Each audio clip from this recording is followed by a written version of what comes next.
Amjal yang dah bertukar rupa tu tak berkata apa-apa. Setiap kali Agam bersuara, dia akan cabut anak-anak pokok yang berdekatan. Kemudian Amjal menerpa ke arah Agam. Dengan tenang, Agam menanti serangan daripada Amjal. Mulut Agam bergerak-gerak, baca sesuatu. Masa Amjal nak cakar muka Agam, cepat-cepat Agam tegakkan ibu jari kiri dia. Amjal terus jatuh berguling-guling atas tanah dan bertempik sekuat hati.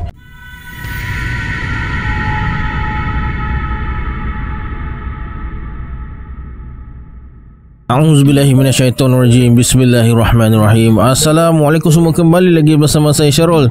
Terima kasih sebab dah klik video ni. Semoga yang menonton video ni ditambahkan rezeki dan dipermudahkan urusan dunia dan akhirat.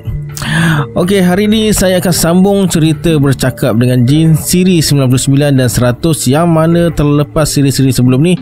Saya akan letakkan link playlist dekat bawah. Sila like, subscribe dan komen dalam video ni. Pada yang nak join grup Telegram saya dah letakkan link dekat bawah. Pada yang nak menyumbang untuk membangunkan channel ni lagi, boleh tekan simbol duit kepada hujung kotak komen di bawah. Saya ucapkan terima kasih banyak-banyak. Macam biasa, sebelum saya mulakan, kita baca selawat dulu.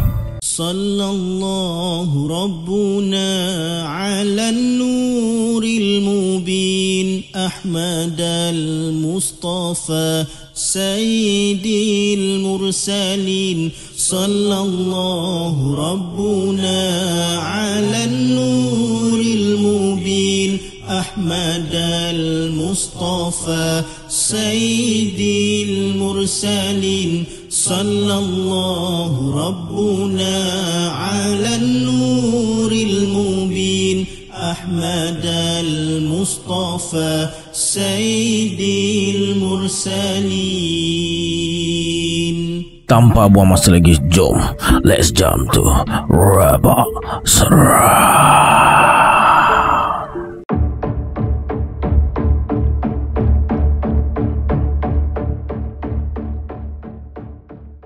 Amjal terus lompat dan terkam ke arah Agam. Cepat-cepat Agam angkat tangan kanannya. Amjal terpekik. Dia tak dapat bergerak ke mana-mana, terapung-apung di udara. Kemudian Agam turunkan tangannya perlahan. Tubuh Amjal yang terapung-apung di udara tu ikut sama bergerak perlahan-lahan jatuh ke tanah. Agam bersuara, "Aku minta kau berhenti dari buat kerja maksiat. Itu urusan aku." "Ya, aku tahu itu urusan kamu, Tapi apa, manusia laknat? Orang-orang yang berjudi di sini dah kotorkan masjid dan surau tempat kami beribadat. Mereka kencing dan berak ikut suka hati." "Kau bohong." "Baik, aku buktikan." Agam renung ke arah sebelah kiri.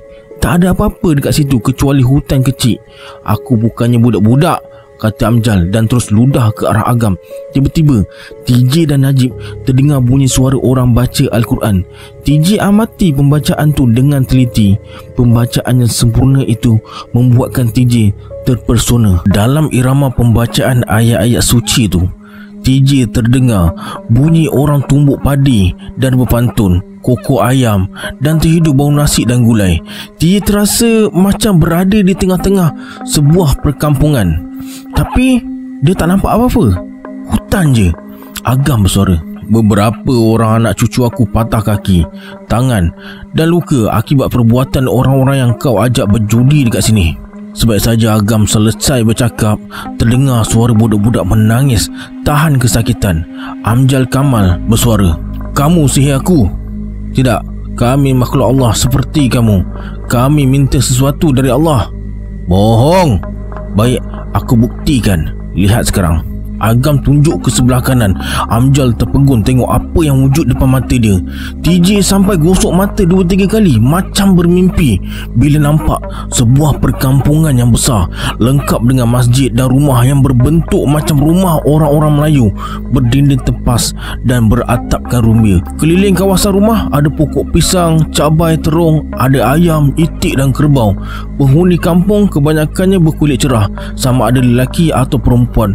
Bentuk tubuh mereka tegap, besar dan tinggi. Susah untuk cari yang rendah. Mereka nampak ramah sekali. Kanak-kanak yang berusia sekitar 6-7 tahun berkumpul di surau belajar baca Quran dari seorang lelaki berjubah hitam. Hampir semua orang lelaki pakai jubah berwarna putih. Ada juga yang pakai serban dan songkok diperbuat daripada kain putih. Orang perempuan pakai mini telekung warna putih, baju dan kain pun putih juga.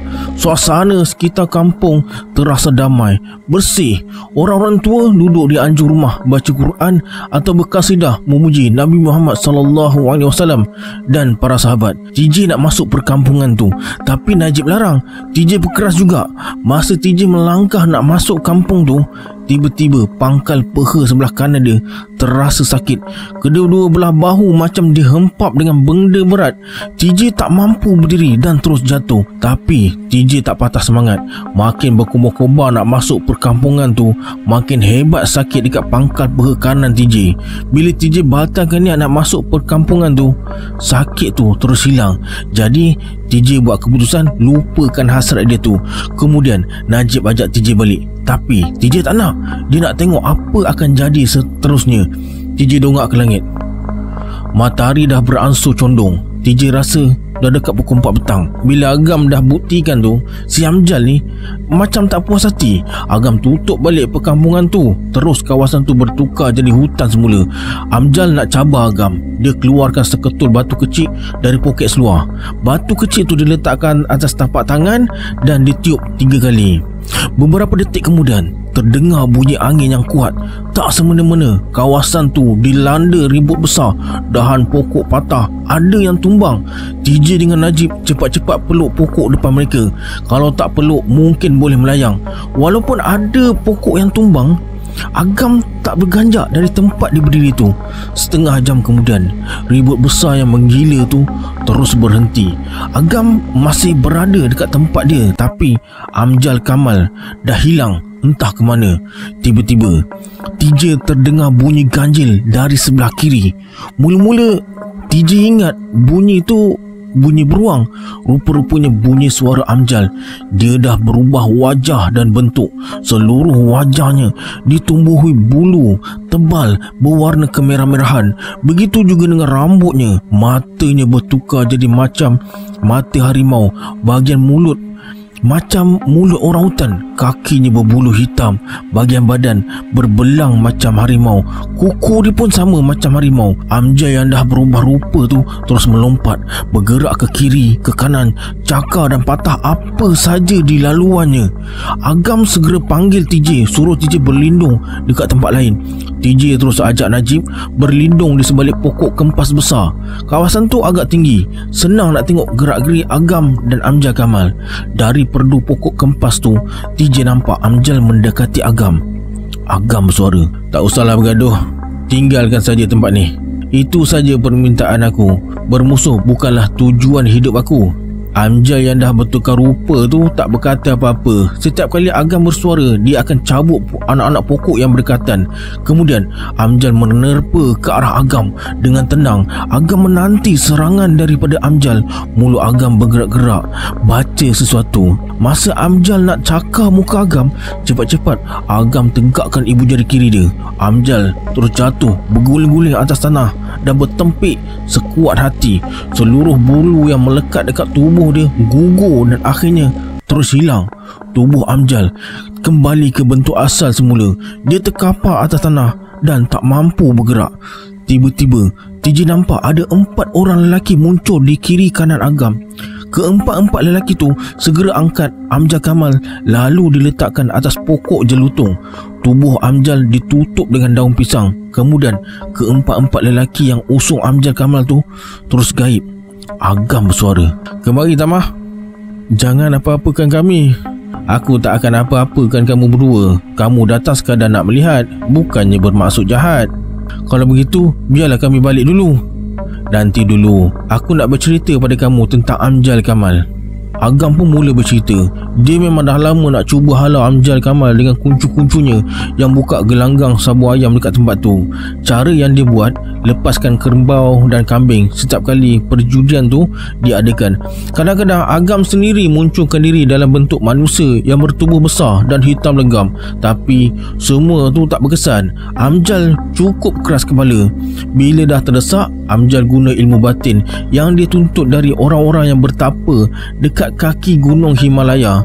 Memang datuk nenek Amjal ni berasal daripada Nepal. Ayahnya dulu kerja tentera British di cawangan pasukan Gurkha. Masa darurat sekitar tahun 1948, pasukan ayahnya ditempatkan dekat bandar Sungai Petani Kedah.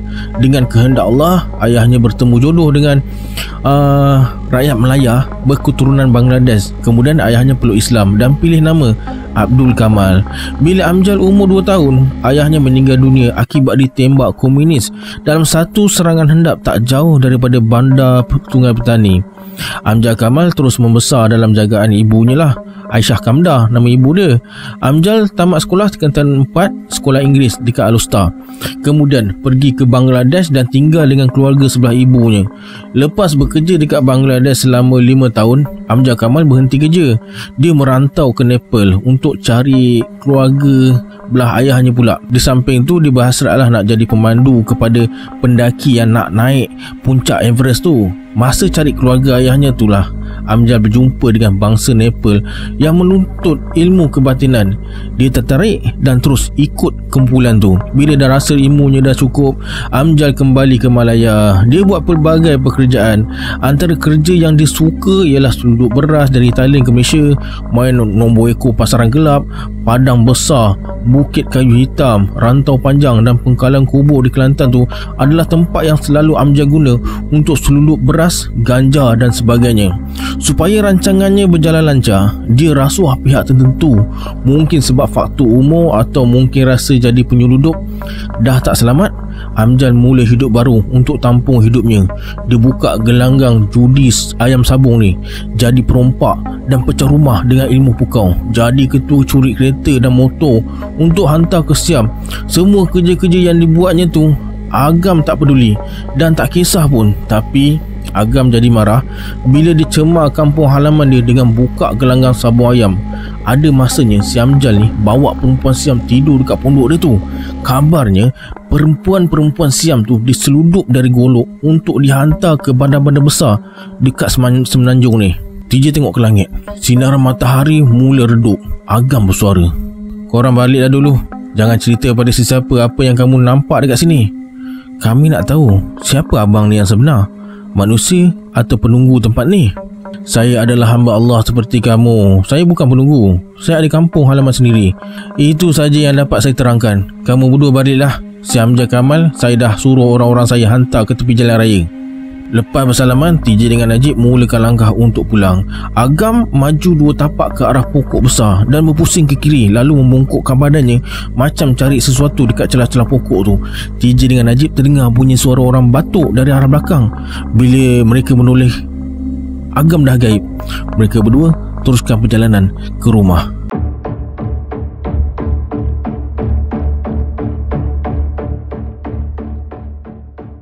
Masa dalam perjalanan nak keluar dari hutan tu, TJ rasa macam ada orang ikut mereka. Bila tanya Najib, dia pun rasakan apa yang TJ rasa tu. Akhirnya mereka sampai di tepi jalan Batu Hampa Taiping. Seluruh badan mereka dibasahi peluh. Mereka terpaksa berehat kejap dekat bansal tempat orang tunggu bas tu. Tak lama kemudian, ada seorang lelaki berbasikal melintas depan mereka, bagi tahu ada orang pengsan dekat tepi jalan dekat depan sana tu. Mereka berdua pun pergi tengok. Dari jauh, TJ dengan Najib nampak dah ramai orang berkerumun tak jauh daripada tiang telefon. Ada beberapa buah kenderaan yang berhenti tapi bergerak semula bila dah tengok apa yang berlaku. Bila TJ dan Najib sampai, mereka terkejut tengok Amjal Kamal terlentang atas rumput. Dekat tubuhnya tak ada sebarang luka, tapi anehnya Amjal tetap mengeluh dan mengadu kesakitan. Amjal beritahu kulit tubuhnya rasa pedih macam kena bahang api yang cukup kuat. Orang ramai mula tertanya-tanya, siapa Amjal Kamal ni? Terdengar suara dari salah seorang yang berkerumun dekat situ. Ketua Udin Tazan, kepala judi dan penyamun. Biarkan dia dekat situ. Dia dah terima balasan dari Allah kerana kejahatannya. Amjal terus meracau tak tentu arah. Kata-katanya susah difahami. Mungkin dia berkata dalam bahasa Nepal. 2-3 orang yang berada dekat situ ketawa bila tengok Amjal gerakkan badannya atas rumput macam ular sambil kunyah rumput. "Jangan ketawakan dia. Kita kena buat sesuatu," kata seorang lelaki tua yang muncul dari arah belakang TJ. Orang ramai tertumpu pada lelaki tua tu. ketawakan orang yang tengah sakit, bukan perbuatan orang beriman. Kemudian lelaki tua tu tahan kereta yang lalu. Sebuah kereta berhenti. Lelaki tua tu minta tolong hantarkan Amjal lah ke hospital Taiping. Mula-mula pemandu tu agak keberatan jugalah. Akhirnya dia bersetuju. Ada sesiapa yang nak ikut ke Taiping? Katanya si pemandu kereta tu lah pada orang ramai yang berada dekat situ. Bila pemandu kereta tu pandang ke arah TJ sambil tersenyum, TJ rasa dia macam pernah nampak pemandu kereta tu. Itu Wak Juno. Patutlah bahasa Jawanya pekat, kata Najib. Baru TJ teringat, Wak Juno ni dari kampung Talang. Selalulah datang ke kampung TJ tu jual tikar mengkuang, tudung saji dan bakul. Biar sayang teman, kata lelaki tua tadi. Tanpa buang masa, dia masuk ke dalam kereta. Beberapa minit kemudian, kereta yang dipandu Wak Juno terus bergerak tinggalkan mereka. Orang ramai segera bersurai. TJ dan Najib kembali ke Bansal untuk tunggu bas semula. Bas yang ditunggu pun tiba. TJ dan Najib segera naik dan pilih tempat duduk tak jauh daripada pemandu bas. Kemudian TJ toleh ke kanan. Dia ternampak lelaki tua yang tahan kereta Wak Juno tadi ada dalam bas. TJ bersuara, "Tadi pakcik ikut kereta Wak Juno kan?" "Bukan. Maafkan saya sebab tersalah orang." "Tak apa, salah silap perkara biasa dalam kehidupan manusia. Awak dah jumpa Agam?" "Pakcik ni siapa?" "Aku ni Datuk pada Agam." "Berapa umur pakcik sekarang?" 170 tahun. "Hah? Mustahil." "Tak ada yang mustahil kalau Allah izinkan." TJ kurang percaya dengan kata-kata lelaki tua tu. Masa bas lalu selekoh yang agak tajam, lelaki tua tu bangun dan tekan loceng. Dia bersuara, "Aku dah sampai. Ingat tentang kebesaran Allah.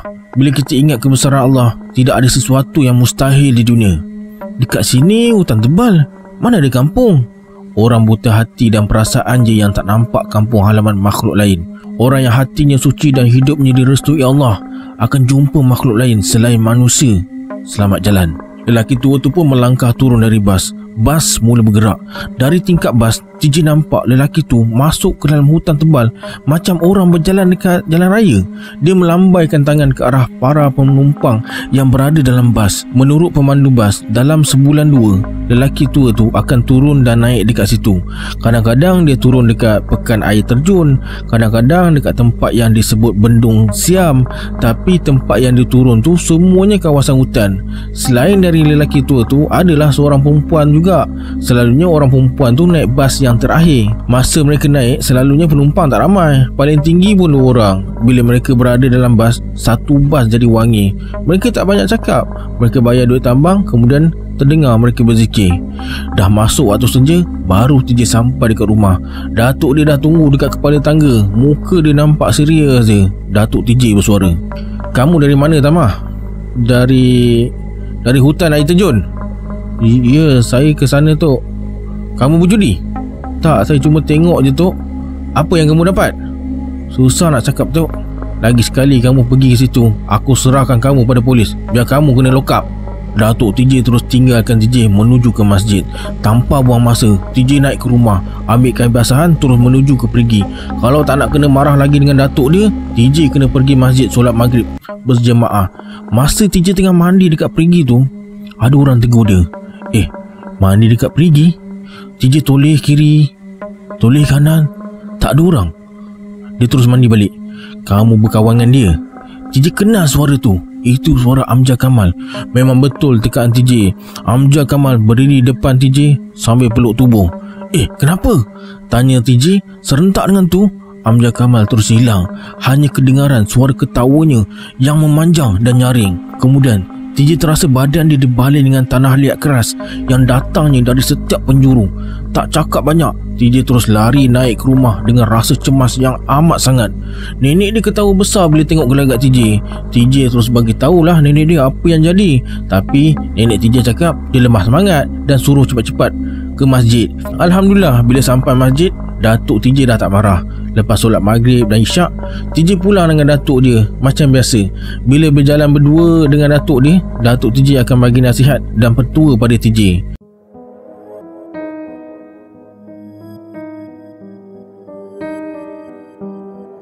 3 hari kemudian, TJ terserempak dengan Wak Juno depan dewan orang ramai. Wak Juno menjual dekat situ. Jual tikar, tudung saji, bakul, nyiru dan lain-lain. Tapi ada sesuatu yang aneh pada Wak Juno. Selalunya dia lebih banyak bercakap tentang barang-barang yang dijual. Kadang-kadang dia bercerita tentang pengalaman pahitnya menentang tentera Belanda dekat Jawa Tengah, terutama di daerah Solo. Tetapi kali ini dia ceritakan pengalamannya bawa Amjad Kamal. Menurut Wak Juno, lepas Amjad Kamal naik kereta dengan ditemani oleh lelaki tua tu, dia terus memandu keretanya dengan tenang. Sepanjang perjalanan, lelaki tua tersebut terus pandang wajah Amjad Kamal tanpa berkata apa-apa.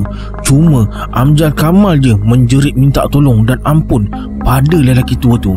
Macam ada sesuatu yang lelaki tua tu buat pada Amjad Kamal, padahal lelaki tua tu tak bergerak langsung. Sesekali Amjad Kamal berjanji dan bersumpah tak akan ulangi perbuatan dia yang lalu dan bertaubat. Setiap kali Amjad Kamal menjerit, dia akan terkencing. Disebabkan asyik menjerit dan terkencing, bau air kencing tu dah bercampur dengan bau najis. Anehnya, setiap kali Wak Juno nak bersuara, kerongkongnya macam tersumbat, macam ada sesuatu yang melekat dekat situ. Bila Wak Juno berhenti depan hospital, lelaki tua tu terus buka pintu dan keluar. Wak Juno nampak lelaki tua tu bercakap sendiri, macam bagi perintah pada seseorang yang tak ada dekat depan dia. Selesai saja lelaki tua tu bercakap, dua orang pekerja hospital bawa pengusung lalu angkat Amjad Kamal ke bilik pemeriksaan. Wak Juno merungutlah pada lelaki tua tu tentang keadaan kereta yang penuh dengan air kencing dan bau najis. Lelaki tua tu tersenyum lalu tumbuk pintu belakang kereta 2 kali. Dung dung. Bau air kencing dan najis hilang. Kereta jadi bersih semula. Kemudian lelaki tua tu bersalaman sambil hulurkan duit. Wak Juno tolak pemberiannya. Lelaki tua tu ucapkan ribuan terima kasih dan terus gaib depan mata Wak Juno. Wak Juno mengaku peristiwa tu membuatkan dia cemas dan seram sejuk. Akhirnya dia menggeletar. Wak Juno segera cari pekerja hospital yang usung Amjad Kamal tadi. Dengan diiringi pekerja hospital tu, Wak Juno dibawa ke wad Amjad Kamal. Pekerja hospital tu terkejut bila tengok katil Amjad dah kosong. Pekerja tu bertanya pada orang yang berdekatan kat situ, ke mana dia pergi? Tadi ada orang tua datang bagi dia minum segelas air. Lepas tu apa dah jadi? Saya tengok pesakit tu terus baik dan minta ampun pada orang tua tu. Orang tua tu tampar mukanya sekali. Dia bangun dan terus keluar dari wad ni. Orang tua tu pergi mana? Dia hilang dengan sekelip mata je. Pekerja hospital dan Wak Juno saling berpandangan. Tanpa sepatah kata, pekerja hospital tu tinggalkan Wak Juno dekat situ. Beberapa minit kemudian, Wak Juno pun tinggalkan wad tersebut dengan 1000 persoalan. Sejak kejadian tu, Wak Juno selalu rasa takut. Bawa kereta seorang diri pun rasa cemas, terasa macam ada orang ikut dia. Masa Wak Juno tengah kemas barang niaga untuk dimuatkan dalam kereta, terdengar suara panggil nama dia. Wak Juno! Wak Juno! Tiba-tiba Udin Tazan muncul. Kali ni dia agak berbeza dari apa yang pernah TJ tengok sebelum ni. Udin Tazan bercakap agak sopan, tak bangga diri. Dari wajahnya nampak dia tengah alami tekanan perasaan yang amat sangat, sentiasa resah dan cemas. Udin Tazan pakai baju Melayu dan bersongkok hijau. Sekali pandang nampak macam orang alim atau orang baik-baik. Wak Juno termenung kejap macam nak ingat sesuatu. Wak Juno bersuara, "Saya dah lupa dekat mana kita pernah berjumpa. Apa khabar sekarang?" Wak mungkin tak kenal saya, tapi saya kenal dengan Wak. Maklumlah, Wak orang berdagang. Baru saya ingat, awak pernah cekap leher baju saya. Awak tekan mata pisau belati ke leher saya. Kemudian awak ambil duit jualan tikar saya, RM200. Okey, sampai sini sambungan bercakap dengan Jin kali ini. Anggaplah kisah-kisah yang saya sampaikan ni sebagai hiburan semata-mata. Jangan terlalu mudah percaya. Hanya orang yang alami saja tahu akan kebenaran sesuatu kisah tu. Kita berjumpa di video akan datang. Saya Syarul. Assalamualaikum. Adios.